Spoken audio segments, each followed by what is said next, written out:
ફક્ત wave function કયું છે તેને રિકેપ કરવા માટે જે તમે પહેલેથી જ જોયું છે તેને મેં અહીં આઈને એ તરીકે પ્લોટ કર્યું છે તેનો જટિલ વેવ ફંક્શનનો મોડ એ તેનો મોડ સ્ક્વેર છે જે પોઝિટિવ ડિફાઇનાઇટ બનશે અને એક્સના ફંક્શન તરીકે એક પ્લોટ છે અને પ્લોટને જોતા તમે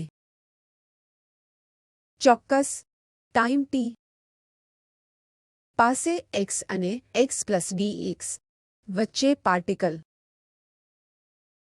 એ શોધવાની ફોર્મલ પ્રોબેબિલિટીને વ્યાખ્યાયિત કરી શકો છો. આ xt મોડ સ્ક્વેર ડી એક્સનો સાઇનનો મોડ છે તે કંઈ નથી પરંતુ તે આ એરિયા છે જે અહીં બતાવવામાં આવ્યો છે. અહીં આ એરિયામાં થોડો શેડ કરો અને તે તમને x અને x પ્લસ ડી એક્સ વચ્ચેનો પાર્ટિકલ શોધવાની પ્રોબેબિલિટી આપે છે. જો તમે x1 અને x2 વચ્ચેનો પાર્ટિકલ શોધવાની પ્રોબેબિલિટી શોધવા માંગો છો તો તમારે x1 અને x2 વચ્ચે ઇન્ટિગ્રેટ કરવું પડશે અને તે તમને આ કર્વ હેઠળ શેડેડ એરિયા આપશે. x1 અને x2 રિજનમાં શોધવા માટેની પ્રોબેબિલિટી એ જે x1 અને x2 વચ્ચે સાઈ સ્ક્વેર ઇન્ટિગ્રેટેડ મોડ હશે જે આ કર્વ નીચે શેડ વાળો કુલ એરિયા હશે. તેથી કોઈ એક પ્રકારનો મેકેનિકલ નહીં પણ પિક્ટોરિયલ વ્યૂ હોવો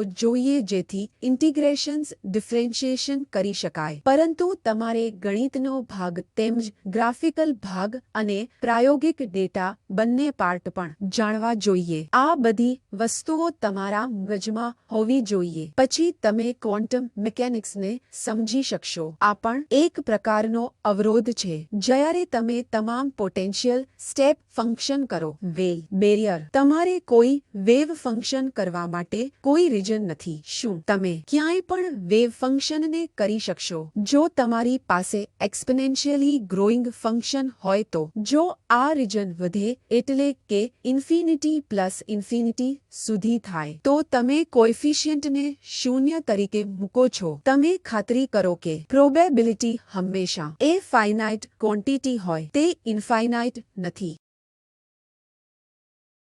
તેથી p જે આપણે x માટે શોધીએ છીએ તે x1 અને x2 વચ્ચે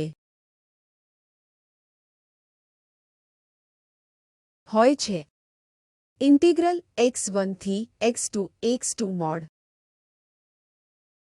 mode psi square D x હોવું જોઈએ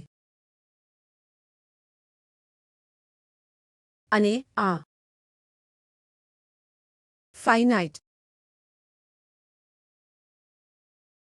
હોવું જોઈએ.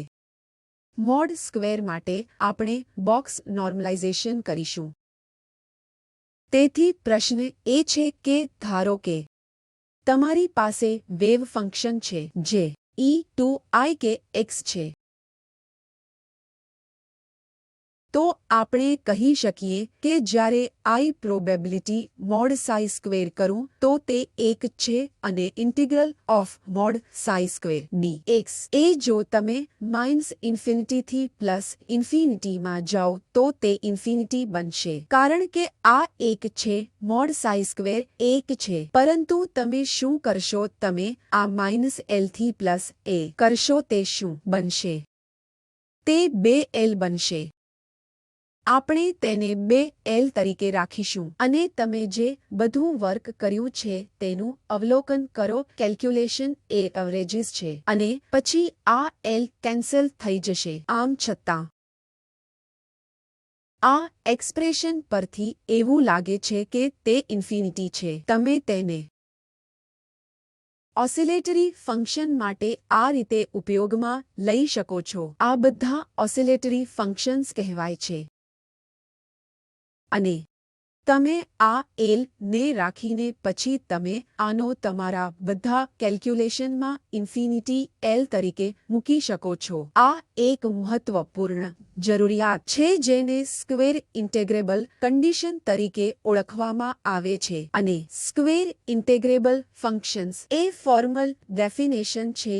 જો તમારી પાસે સાઈ ઓફ xt હોય તો તમારે ખાતરી કરવી પડશે કે તે રૂટ x પર 1 કરતા વધુ ઝડપથી શૂન્ય થઈ શકે છે જે x તરીકે પ્લસ અથવા માઇનસ પ્લસ ઇન્ફિનિટી ધરાવે છે. હું અહીં પોઝિટિવ x એક્સિસ જોઉં છું. મોડ x એ પ્લસ ઇન્ફિનિટી હોય અને આવા ફંક્શન્સ માટે તમે તેમને સામાન્ય બનાવી શકો છો. અહીં normalisation condition mode psi square dx જે આખા રેઝિમમાં રેન્જ એ પરિસ્થિતિ પર આધાર રાખે છે. પરંતુ જો તમે એવા રીજનને જોઈ રહ્યા છો જે માઇનસ ઇન્ફિનિટીથી પ્લસ ઇન્ફિનિટી સુધી જાય છે તો આ ઇન્ટિગ્રલ ઇક્વલ ટુ +1 હોવું જોઈએ. ઘણા ટાઈમમાં તમારું વેવ ફંક્શન એ નોર્મલાઇઝ્ડ નહીં હોય પરંતુ તમે તેને નોર્મલાઇઝ્ડ બનાવી શકો છો.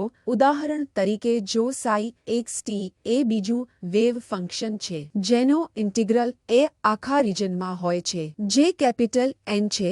n ને નોર્મલાઇઝેશન કોન્સ્ટન્ટ તરીકે કહેવામાં આવે છે અને તે ફાઇનાઇટ હોવું જોઈએ. અને તમે નોર્મલાઇઝ્ડ વેવ ફંક્શન કેવી રીતે લખો છો? તમે એક ઓવર સ્ક્વેર રૂટ n એ એક અનોર્મલાઇઝ્ડ વેવ ફંક્શન મૂકવાનો પ્રયાસ કરો છો અને જો તમે મોડ સાઈ સ્ક્વેર ઇન્ટિગ્રલ કરવાનો પ્રયાસ કરો છો તો તે નોર્મલાઇઝ્ડ થઈ જશે અને તમને તમારું નોર્મલાઇઝ્ડ વેવ ફંક્શન શૂન્ય જોઈએ છે તો x extends to plus or minus infinity. તો આ બધી સ્ક્વેર ઇન્ટેગ્રેબલ ફંક્શનની ફોર્મલ ડેફિનેશન્સ છે અને તમે તેને નોર્મલાઇઝેબલ વેવ ફંક્શન તરીકે કહી શકો. અહીં એક એક્સરસાઇઝ છે જે હું ઈચ્છું છું કે તમે અહીં દર્શાવેલ ટાઈમ ડિપેન્ડન્ટ શ્રોડિંગર ઇક્વેશન નો ઉપયોગ કરો. અહીં સ્લાઇડ્સ પણ હશે જે આપણે મૂડલ પર મૂકવાનો પ્રયાસ કરીશું. તમે અહીં પ્રોબેબિલિટીમાં ફેરફારનો રેટ જોઈ શકો છો. આ ટોટલ પ્રોબેબિલિટી છે. તમે જોયું છે કે ટોટલ પ્રોબેબિલિટી એ નોર્મલાઇઝ્ડ છે. તે એક કોન્સ્ટન્ટ છે. હવે શ્રોડિંગર ઇક્વેશનનો ઉપયોગ કરો અને બતાવે છે કે તે શૂન્ય છે. આ એક પ્રશ્ન છે. વધુ એક્સરસાઇઝ xની એક્સપેક્ટેશનથી વેલ્યુથી શરૂ કરીને તમે xની એક્સપેક્ટેશન વેલ્યુ કેવી રીતે લખો છો? આપણે xની એક્સપેક્ટેશન વેલ્યુ કેવી રીતે લખીએ છીએ?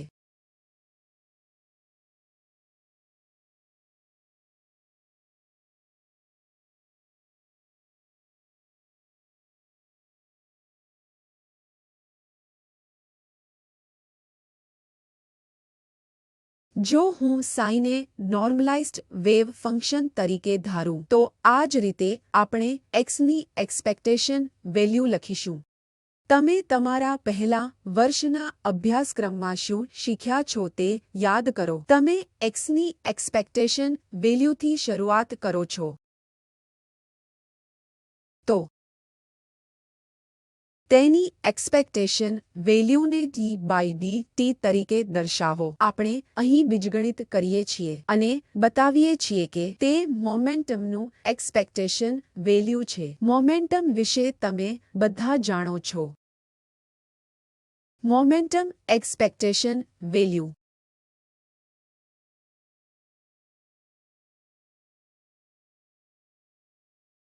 a-i(h)/dx છે.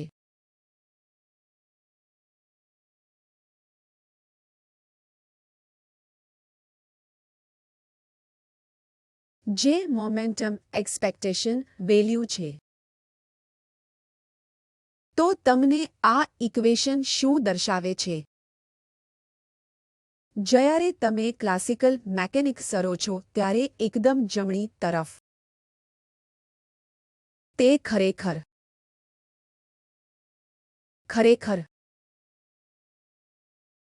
વેલોસિટી છે.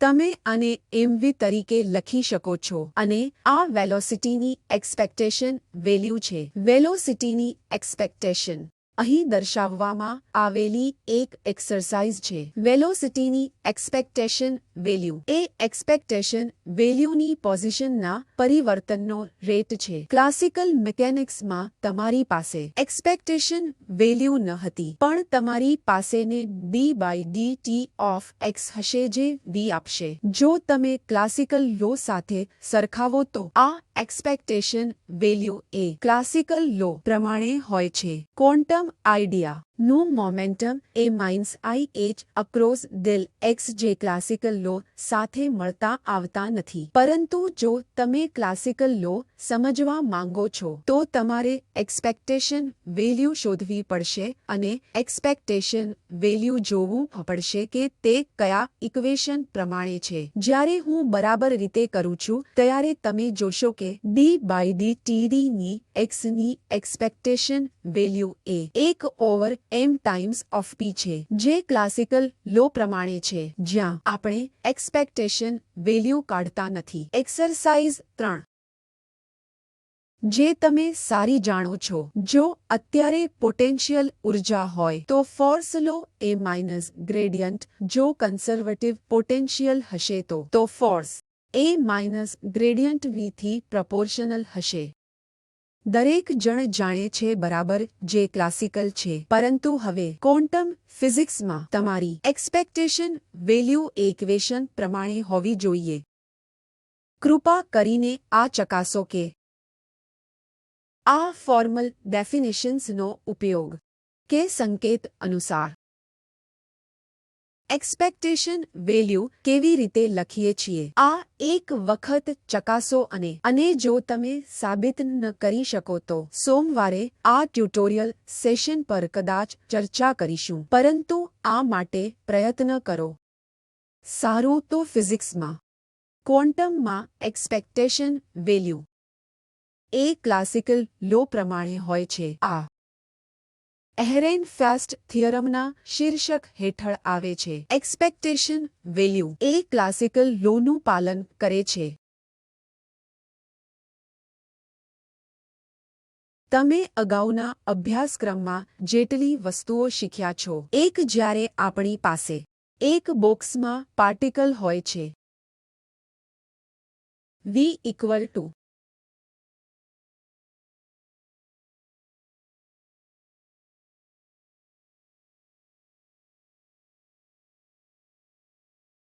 આવું જ કંઈક છે જેનો તમે ઉપયોગ કર્યો છે અને તમે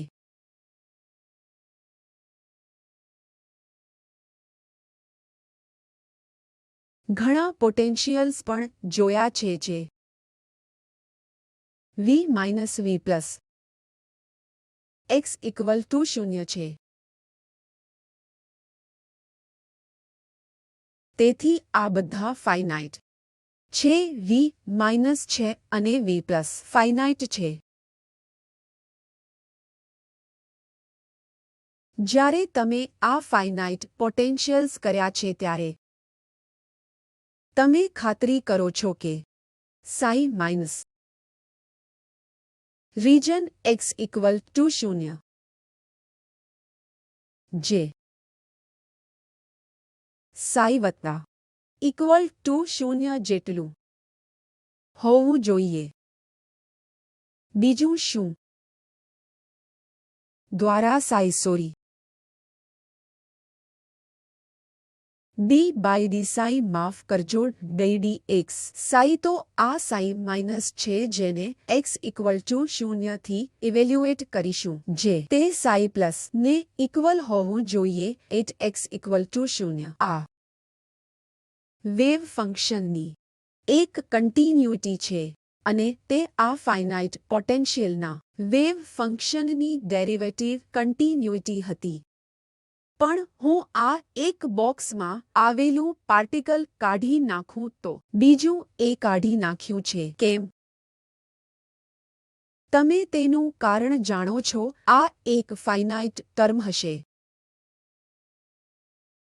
ધારો કે તમે તેને ઇન્ફાઇનાઇટ બનાવો છો તો તમે શું અપેક્ષા રાખો છો?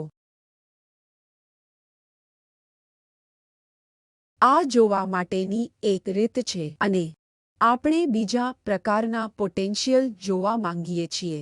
બીજા કયા પ્રકારના પોટેન્શિયલ છે જેના વિશે તમે શીખ્યા છો? તમે બધા તમારા મેથ કોર્સના ડાયરેક્ટ ડેલ્ટા ફંક્શન વિશે શીખ્યા છો. તો તેની પ્રોપર્ટી શું છે? ધારો કે I પાસે v is not delta of x છે. આ ડેલ્ટા ડાયરેક્ટ ડેલ્ટા ફંક્શન છે. આપણને શું જોઈએ છે? આપણને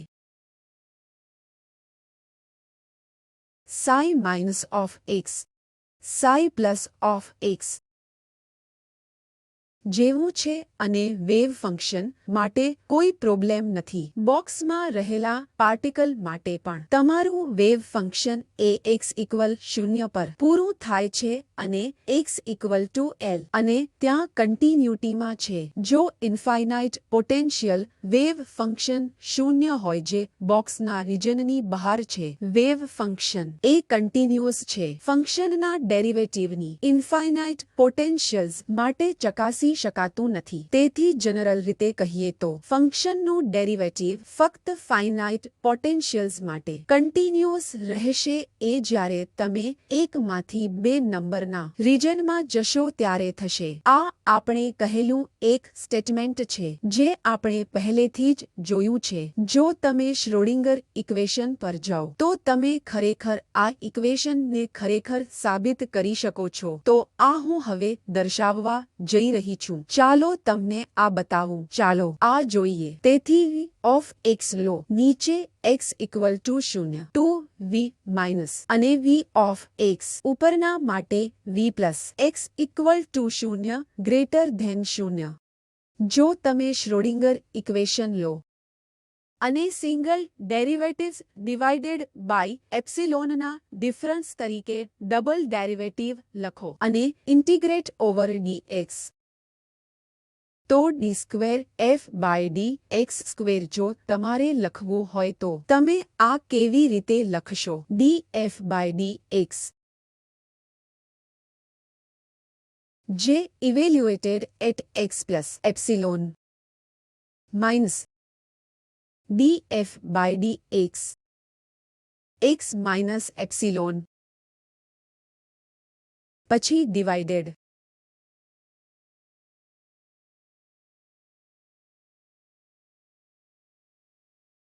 બાય એપ્સિલોન. તમે આ ઇન્ટિગ્રેટ ધીસ ઓવર dx કરવા માંગો છો. તમે આને પણ ઓવર dx પર ઇન્ટિગ્રેટ કરીને આ દૂર કરી શકો છો.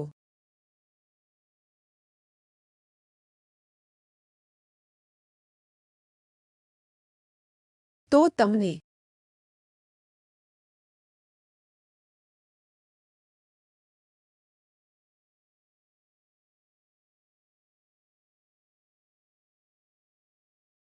ચાલો આ કરીએ. ડબલ ડેરિવેટિવ વેવ ફંક્શન લો અને single derivatives integrated over dx ના ડિફરન્સ તરીકે ફરીથી લખો જેથી 1 ઓવર 2 એપ્સિલોન કેન્સલ થાય અને તમે v ઓફ x માઇનસ લખી શકો.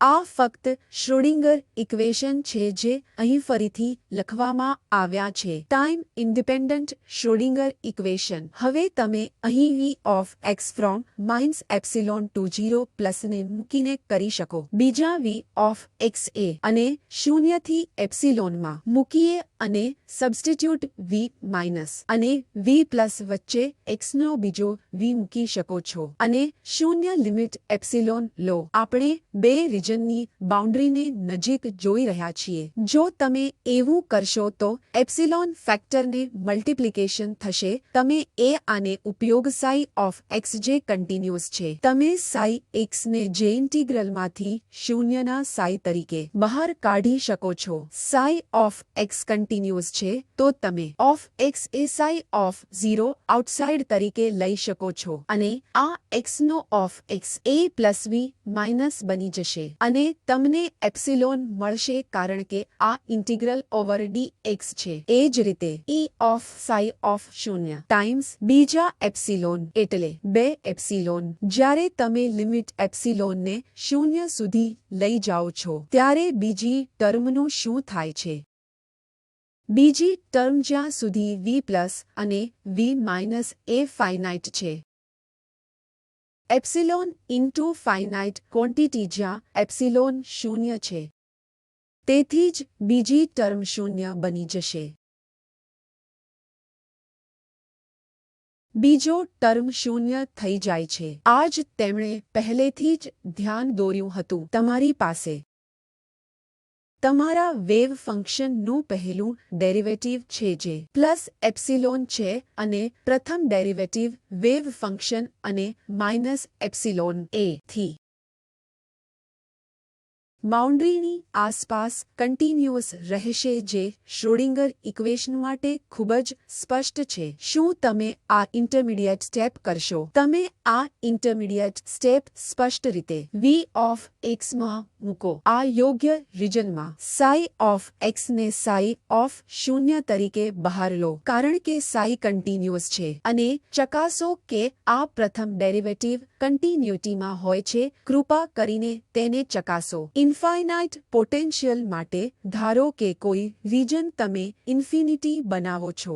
જો v માઇનસ 0 હોય તેમ છતાં પણ તમે v પ્લસ 0 કરો છો અને v માઇનસ ઇન્ફિનિટી બને છે. પ્રોબ્લેમ હોવા છતાં એ આ પ્રમાણે થાય છે કારણ કે ઇન્ફિનિટી મલ્ટીપ્લાય 0 હશે. જ્યારે તમારી પાસે 0 મલ્ટીપ્લાય ઇન્ફિનિટી હોય ત્યારે તમારે કેરફુલ રહેવું પડશે. જ્યારે તમને કેટલાક રિજનમાં થોડા પોટેન્શિયલ સાથે આવા પ્રોબ્લેમ્સ હોય છે જ્યાં પોટેન્શિયલ ઇન્ફાઇનાઇટ બને છે ત્યારે વેવ ફંક્શનનું પહેલું ડેરિવેટિવ કન્ટિન્યુઅસ રહે છે. તેથી જ વેવ ફંક્શનનું ડેરિવેટિવ એ આવી સંભાવના માટે કન્ટિન્યુઅસ નથી. બરાબર છે ને? અહીં મેં શું કહ્યું? આપણે કહ્યું કે d psi by dx in region a x equal to 0 a d psi in region b x equal to 0 હોવું જોઈએ. જો x equal to 0 A interface હોય. જો v પ્લસ અથવા v1 v2 ફાઇનાઇટ હોય. જો v1 ઇન્ફિનિટી v2 એ finite હોય તો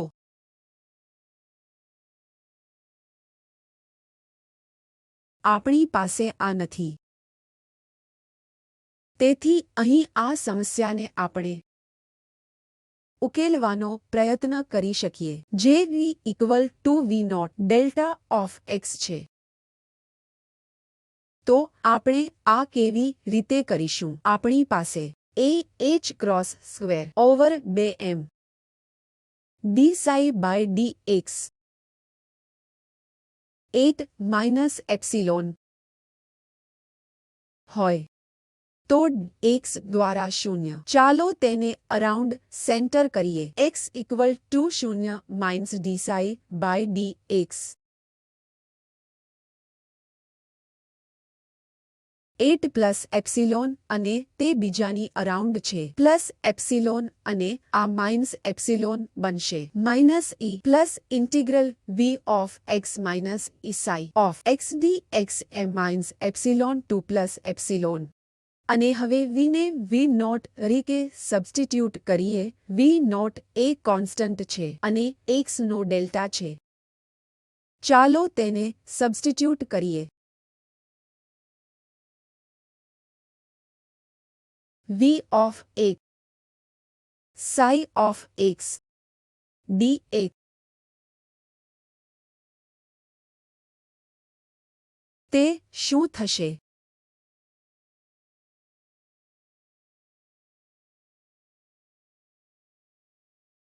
આ શું છે?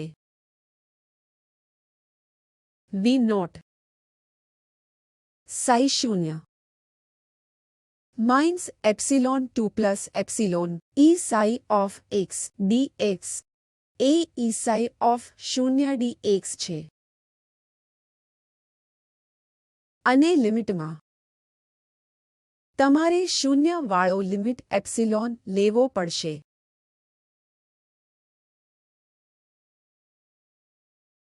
અહીં આ ટર્મ શૂન્ય છે વી ઓફ એક of psi of x is naught time psi of શૂન્ય જે ફાઇનાઇટ છે ડેલ્ટા ફંક્શન પોટેન્શિયલ સંદર્ભમાં પ્રયત્ન કરીને કહી શકીએ કે minus h cross square over 2m d psi by d x x equal to minus epsilon minus d psi by d x at x equal to plus epsilon અથવા આ રીતે તમે માઇનસ સાઇનને રિમૂવ કરી શકો છો અને અહીં તેની પ્લસ સાઇન બનાવી શકો plus v naught equal to શૂન્ય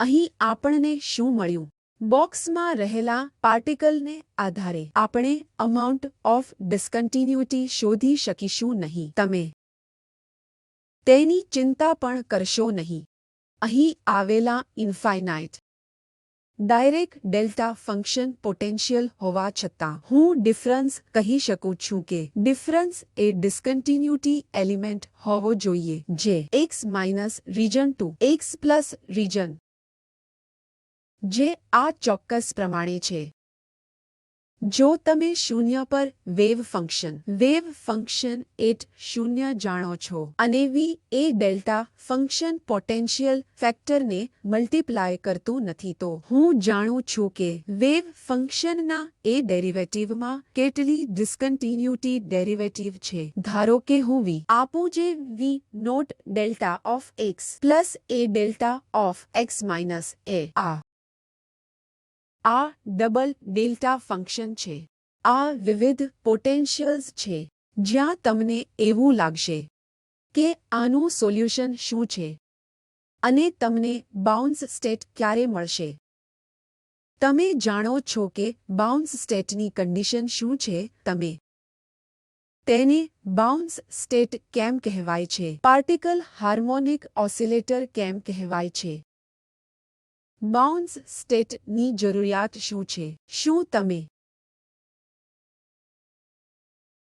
જાણો છો તમને સ્કેટરિંગ સ્ટેટ ક્યારે મળે છે બધા પાર્ટિકલ્સ સ્કેટરિંગ છે બે રિજિમ હોઈ શકે છે જો પાર્ટિકલ્સની એનર્જી વી કરતાં વધારે હોય તો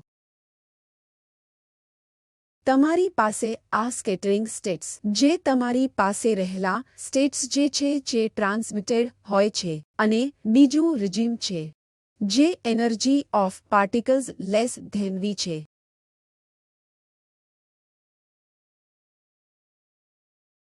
આ બે રેજિમ્સ છે જેમાં તમારી પાસે કદાચ આ હોઈ શકે છે તમારી પાસે કદાચ આને તમે બાઉન્સ મેળવવાની એક કન્ડિશન તરીકે કહેશો હવે આપણે શું કરવા માંગીએ છીએ ચાલો ફોર્મલી આગલા લેક્ચરમાં જોઈશું આપણે ફોર્મલી ઔપચારિક રીતે બાઉન્સ સ્ટેટ્સ માટેની શરતો મૂકીએ છીએ કે આપણે બાઉન્સ સ્ટેટ્સને કેવી રીતે જોવું જોઈએ અને પછી આપણે આમાંના કેટલાક delta function potential double delta function કરવાનો પ્રયાસ કરી શકીએ છીએ જ્યારે તે સ્કેટરિંગ સ્ટેટમાં હશે ત્યારે તે બાઉન્સ સ્ટેટ હશે જે વી નોટના સાઇન પર ડિપેન્ડ હશે આ એવી વસ્તુઓ છે જેની આપણે સંપૂર્ણપણે સંપૂર્ણપણે વેવ ફંક્શનને એક્સપ્લોર કરવાનું શરૂ કરીશું. તે ફક્ત એક અઠવાડિયું છે જેમાં આ વસ્તુઓને વાર્મ અપ કરવા માટે અને લિનિયર વેક્ટર સ્પેસ નોટેશનમાંથી આ બધી વસ્તુઓને રિપ્રોડ્યુસ કરીશું. તમારે આ બાબતો જાણવાની જરૂર છે. તમે એમ નહીં કહી શકો કે હું આ ભૂલી જઈશ. તમારે વેવ ફંક્શન ફોર્મલાઇઝેશન વિશે જાણવાની જરૂર છે. તમારે એ પણ જાણવું જોઈએ કે વેક્ટર સ્પેસ અને ડાયરેક્ટ નોટેશનમાંથી આ કેવી રીતે ફરીથી મેળવી શકાય છે.